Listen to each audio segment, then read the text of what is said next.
CNG bus in Kolkata. রাজ্য পথে নামাচ্ছে 200টা বাস। কোথায় চলবে এই বাস কলকাতাতে? চলুন বিস্তারিত জানবো। জানার আগে ভিডিওটিতে অবশ্যই লাইক করবেন। কটি লাইক করবেন? 25টি লাইক করবেন, 25টি শেয়ার করবেন। চলুন তাহলে ভিডিওতে ঝাঁপিয়ে পড়া যাক। আর ভিডিওটি শুরু করা যাক। অবশ্যই চ্যানেলে নতুন হয়ে থাকলে কিন্তু অবশ্যই সাবস্ক্রাইব করে নেবেন। সাবস্ক্রাইব করে পাশের বেল আইকনটি অবশ্যই অল করে রাখবেন, তাহলে এই ধরনের ভিডিওগুলো সবার আগে আপনারা পেয়ে যাবেন। আর এছাড়াও আমাদের আরেকটি চ্যানেল আছে এক্সক্লুসিভ হিস্ট্রি ডিজিটাল, এই চ্যানেলটিকেও আপনারা কিন্তু সাবস্ক্রাইব করে দেবেন। ডেসক্রিপশনে লিংক দেওয়া থাকবে, অবশ্যই কিন্তু আমাকে সাপোর্ট করবেন এই চ্যানেল এবং ওই চ্যানেল। পরিবেশ দূষণ নিয়ন্ত্রণে রেখে আরও যাত্রী পরিষেবা মসৃণ করতে চলে বদ্ধপরিকর রাজ্য। সেই কারণেই 200টি বেশি রাজ্য সরকার কিন্তু বাস কিনতে চলেছে বলে জানা যাচ্ছে। ভিডিওটি তখন ভালো লাগছে তো অবশ্যই লাইকটা করে দেবেন।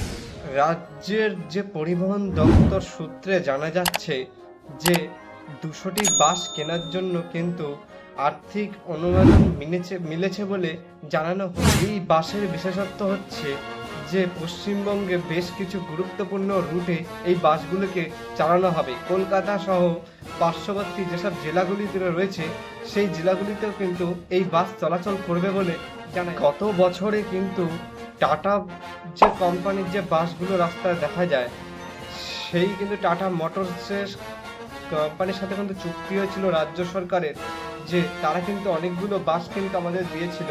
আরও কিছু বাস কিন্তু পাওয়ার কথা, যেগুলো একটু আইনি সমস্যায় কিন্তু একটু আটকে রয়েছে, সেটাও কিন্তু পেয়ে যাবে বলে জানানো হচ্ছে। ঠিক আছে, তাহলে বাসের সংখ্যা আরও বাড়তে চলেছে কলকাতা শহরে।